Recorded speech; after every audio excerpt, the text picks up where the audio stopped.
L'Algérie semble ne pas vouloir rester en marge des changements qui pourraient se manifester à l'avenir sur la scène internationale, alors que le monde vit un bouleversement sur le plan géopolitique et économique. Après avoir fait officiellement sa demande d'intégrer les BRICS, Alger souhaite adhérer à l'Organisation de coopération de Shanghai en tant que membre observateur, d'après le chef de la diplomatie algérienne Ahmed Attaf. C'est depuis au moins 20 ans que l'Algérie pense à cette organisation régionale asiatique pour des raisons d'abord stratégiques. Nous rapprochons du BRICS et c'est complémentaire, donc ce n'est pas contradictoire, bien au contraire, c'est complémentaire.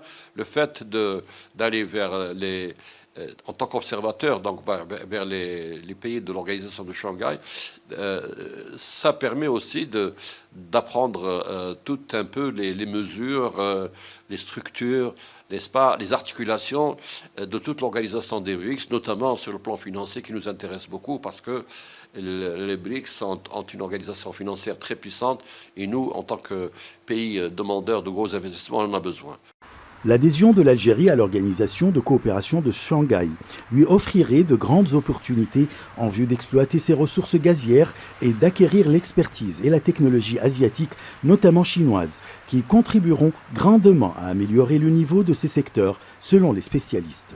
L'Algérie, on le sait, a essayé depuis quelques années déjà d'organiser des structures de stockage du gaz algérien dans certains pays du sud, de l'Asie, pour permettre une distribution plus légère et moins coûteuse de notre gaz, parce que nous avons eu des problèmes de distribution de gaz en Europe. Donc on se tourne un peu vers cette région qui est excessivement très dynamique et de loin très dynamique par rapport à l'Occident. C'est tout à fait normal que nous demandons maintenant à être un membre observateur afin d'abord de se rapprocher davantage de ces pays-là, d'apprendre toutes les articulations de caractère économique et financière, mais aussi de bénéficier de la haute technologie que les pays asiatiques sont en train de développer très sérieusement.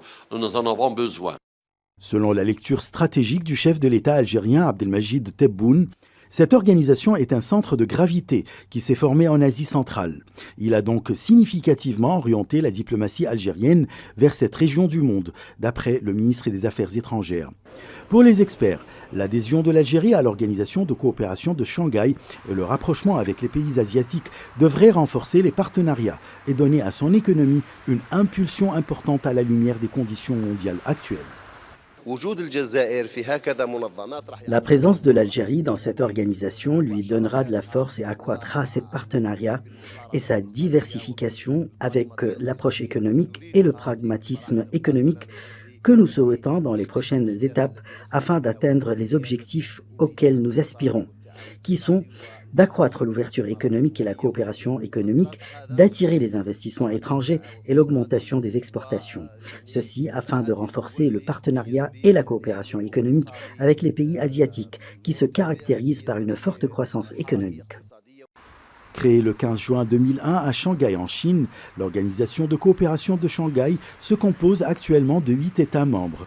La Chine, la Russie, l'Inde, le Kazakhstan, le Kirghizistan, l'Ouzbékistan, le Pakistan et le Tadjikistan.